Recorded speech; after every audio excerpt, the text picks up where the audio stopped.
Welcome back to the YouTube channel, you guys. I'm going to do something absolutely crazy, and that is give you all of the sauce on how to get rid of the autopilot syndrome for free in this video right here. I'm going to break down the step-by-step processes that I use with each of my clients. And if that sounds like something you're excited for, or if you've already watched other videos and you want to know how to get onto a call with me, go ahead and book that call below and we'll help you tackle this exact thing. But without further ado, let's jump right into the screen recording. Into the computer, we're going to get into this thing. So this is how to get rid of the autopilot syndrome, just like we talked about. So, and then first, before I get into that, I want to talk about my story. So, I can't be a random guy on Instagram or YouTube forever. We got to eventually tell you a little bit more about me. So, hey, listen, this is before I knew about the autopilot syndrome and what I now help people with. So, this is kind of just the beginning, right? Like, I thought I was doing everything I was supposed to do, right? I was a hardworking dad. Back then, I was addicted to a nicotine, specifically vaping and casual drinking. I'm drinking like 3-4 times a week, just thinking, yeah, I need a couple twisted teas or beers after work, yada yada. I was eating out 5 to 6 meals per week, spending way more money than I actually had on food that was not serving my goals. And I didn't even have the goals. In fact, there was no intention behind our relationship. When my wife and I were struggling, fighting, we had a lack of discipline. We always had more month than money. I don't know if some of you guys are hopefully not in that position. And we were scared for what we were doing, dissatisfied with our life. And overall, we realized we were on autopilot. I thought I was doing what I needed to do as an adult, but it turns out I wasn't living in my highest self or my authentic self at all. So what happened when we created, right? Like fast forward, we were able to travel to Cabo for the first time, leaving the country with some of our network marketing business. We got married. We're working with each other every day together in such a more positive and growthful way that's not only serving us, but serving our children and serving other people, our friends and family that get to know us. We're growing our business and learning what we can do each day. Me personally, I was able to quit my nicotine addiction that had me for 5 years. Got back to my college level strength. I opened up musically for both Waka Flocka and P&B Rock, rest in peace, which was big dreams of mine as a little kid.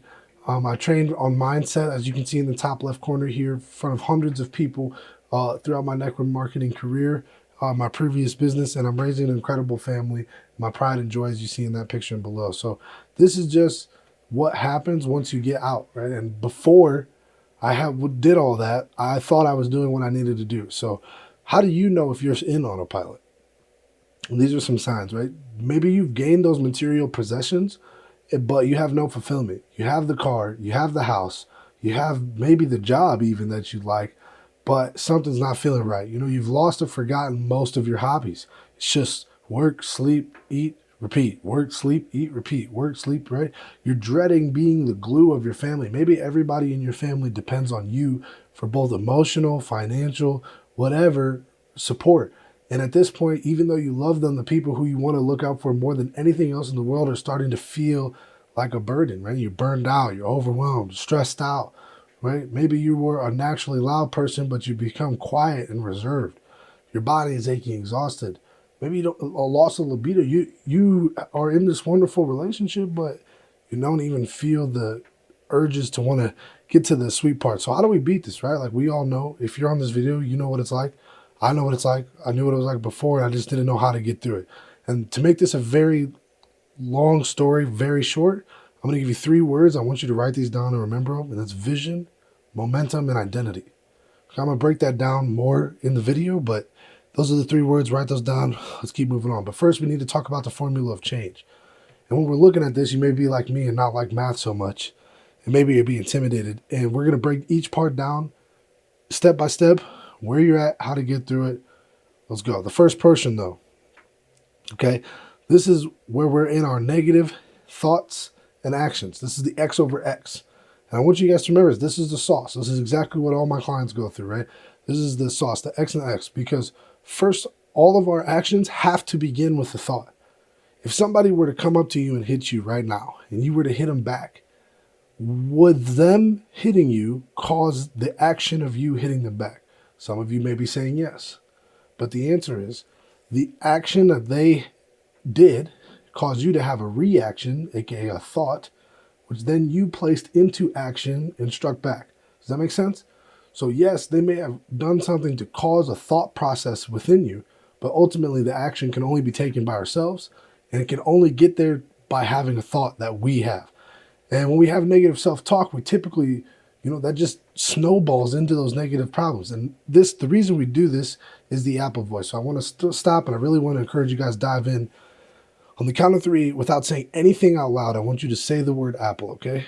1, 2, 3. That voice is it, okay? Now, here's the secret that I know that maybe you haven't let on to the friends and family in your life, is that voice can say some really mean things. That voice can say some awful things. It can beat us down into submission to where we don't take action. And in fact, we take further action the wrong way in our negative self-beliefs, in our negative habits, whatever have you. We have to take control of this voice. So if you're resonating with this, I want you to tap in with me here. This is the end portion. This is where we want to get to. Okay, this is where our thoughts and our actions are both lined up in a positive way. This is like the after section on the video, right? This is when every day we're living in fulfillment and in purpose because we know what we're doing is going towards our goals. We're able to execute on our task and 10x our business, 10x our role. Maybe you're working a job you don't like. Maybe you are doing something that you love, but you know that you could do more. Maybe your business is doing okay, but you know it's just on the edge of becoming great. It just needs a little bit more of you. So this is where we want to get to, right? This is our health is finally a priority again. Our happiness is a priority again. Our manifestations are starting to happen because we're finally in line. And next thing you know, you went from just being the person struggling to the person sharing your story, encouraging somebody else to get through the same thing. And guys, when I was going through my X over X, when I was in the beginning of my suck and hurt and lost, I didn't know that I could ever make it here. More on that and afterwards. Let's talk about why is it so hard to actually get there. Okay, we don't have any momentum. We're in the phase maybe of excitement. So maybe this is you right now watching this video. Maybe you feel excited, ready to move forward in your life. You have some principles floating around in your head. You're watching some YouTube videos. You're kind of peeking around. This is like the analysis paralysis. If you don't know what that means being stuck in consuming content about what you want to do. That means stuck in the I shoulds, the I need tos. Next week I will. I ought to really. Maybe I should. Right? This is a phase. And this is a phase a lot of us have done countless times. And so maybe if you were like me before I finally got through it, you start to not even trust your ability or self to get through these phases, to even start them. I know a lot of the times on my diet and weight loss journey, when before I had started and stopped, started and stopped, started and stopped, each time I did that, the start became a little bit harder. Because not only do I have no momentum, I have no results. Not only do I have no results, I have the past of all of my failures smacking me around in the face. And the reason it's so hard to get to that final goal where we've changed and we're doing the things we want to do, we're fulfilled, we feel like our purpose is on fire, right? It's so difficult because if we look back at this little mini diagram of the formula, there's this big, giant, ugly wall right in the middle of us and where we are now and where we'd like to be. And that wall is fear. Okay, whether it's conscious or subconscious, there are fears blocking our energy and focus that allow us to take the steps and actions to reach the goals that we want to reach. There is nothing, and I mean absolutely nothing, that can stop a human being's will once it's willing to stake its whole life on its purpose. That's a quote by Benjamin Disraeli, and I want you to really let that sink in.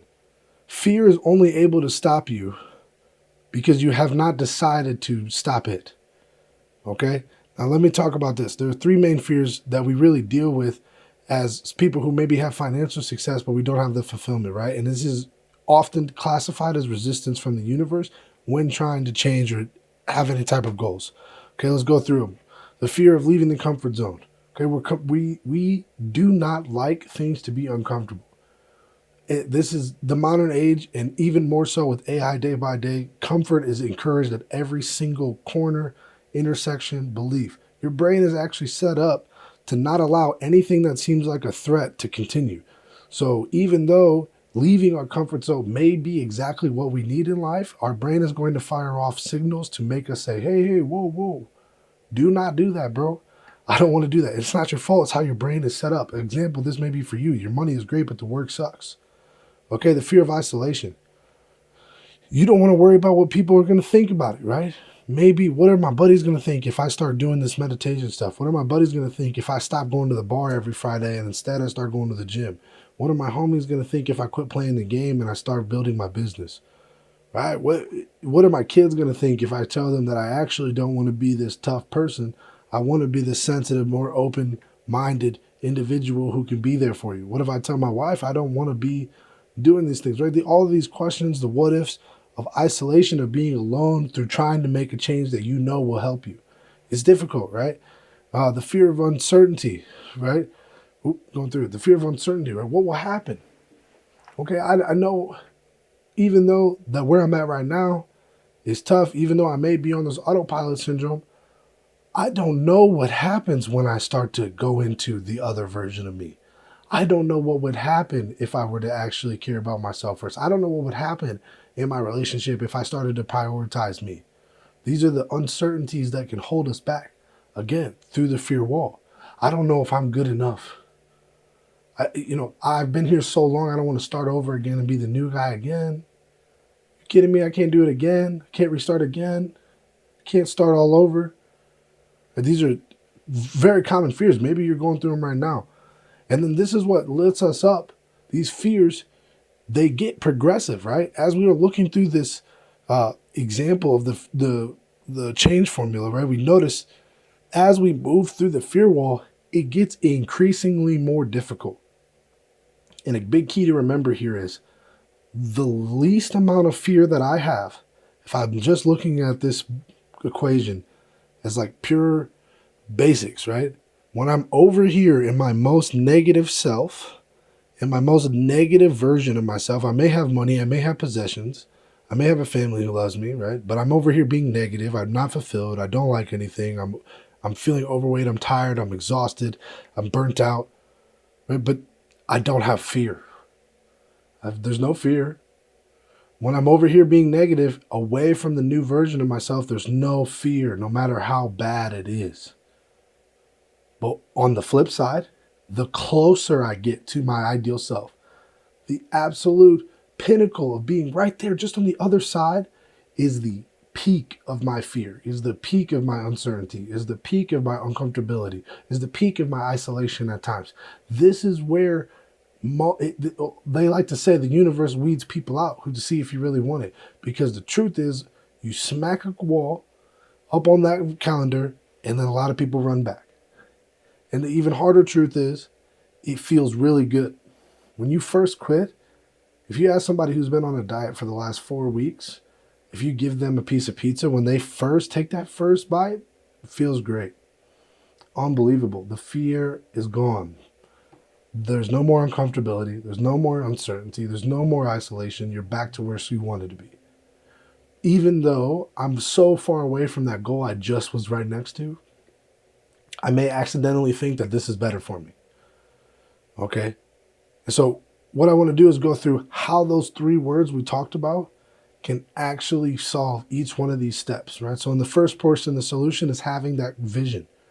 So in our thoughts, if our thoughts are negative over here, we need to have a vision that pulls us into action, that's going to pull us into the way. And I say pull, not chase. When you say things like, I want to make $1 million a year, that's not a vision or a goal that pulls you to do anything to change that. Right? It's kind of something nice to chase after. But if you say, I have to change the things that my family are living, I must put my family in a better home, I must put my family in a better car, right? Those things pull us to take action every day and to do whatever we can to achieve that goal. We can hear and feel our goals. That's what a vision is. There's a goal and then there's a vision. A vision, you can experience it now. I want you to really hear and see and smell what the Y over Y version of you really is. What kind of car would you be driving? What kind of house would you be in? What kind of activities would you be doing right now if you really had everything that you wanted? If you really were 10x'd and maxed out Y over Y version of yourself, what would that look like? And I need you to get nitty and gritty with this, okay? Because the more clear image we can paint, the easier it is to reverse engineer that and go and beat the Apple voice and be able to move into the second phase, which is momentum building.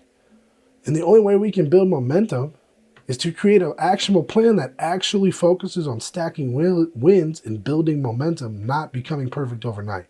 If you take an airplane, for example, they need a lot of force to get off the ground.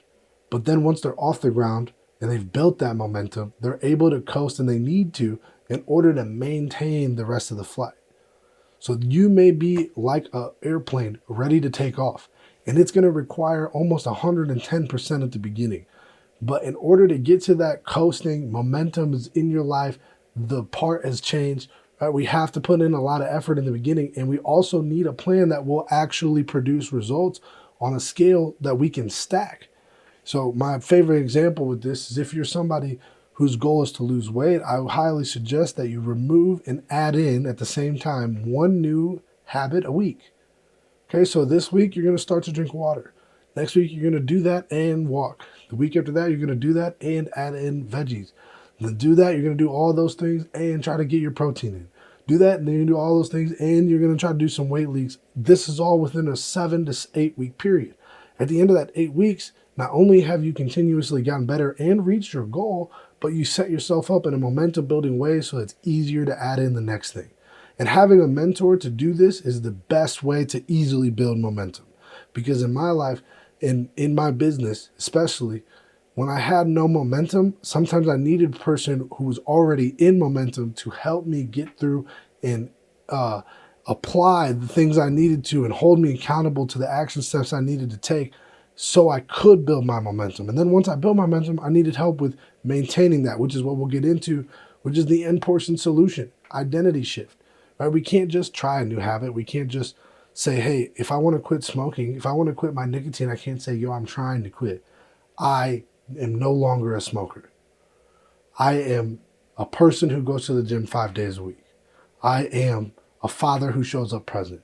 I am whatever the case may be, right? You need to shift your identity. It needs to be something that's not just something quiet. It needs to become what you think about, because when you do it, that's how you maintain your result. Okay? That's how, even when the fear walls pop up and when the things get nitty and gritty, you're able to push through because you're not alone and this is who you are. Another example I like to use here is, how long would you wait for the common baby to tell them, hey, baby, give it up. You can't walk anymore. Okay, you would never say that. You would always encourage them to keep going. And this is where being in a community with like-minded people, like Facebook groups, IG, private communities, can really help in making sure that you're taking progress of your journals and the pictures to show where you've come from, because it's going to get hard when those walls pop up. Okay, so now you guys should be able to take all this and go to the next level with the information you have right now. Okay, but if this video resonated with you and you want an A to Z process on how to get rid of the autopilot syndrome, you want to stop second guessing yourself all the time when you try to go through those changes, you want to have guaranteed accountability and clarity on your goals every week, making sure that you're getting closer and closer and that your inputs are focused to becoming the best version of yourself, I want you to click the link below, book a call with me. We're going to get on there. We're going to talk. This isn't a sales call, guys. This is a call to figure out your onboarding, exactly what X over X problems you're going through and how we're going to take care of that in the next 90 to 6 months. Okay? I know you are ready. I'm super excited and I can't wait to see you on the other side. You should be able to take this video and apply and use some real change. So comment below your favorite part of the video. Follow me on Instagram if you need to check out. Send me a DM over there if you have any questions, and we'll see you on the next one.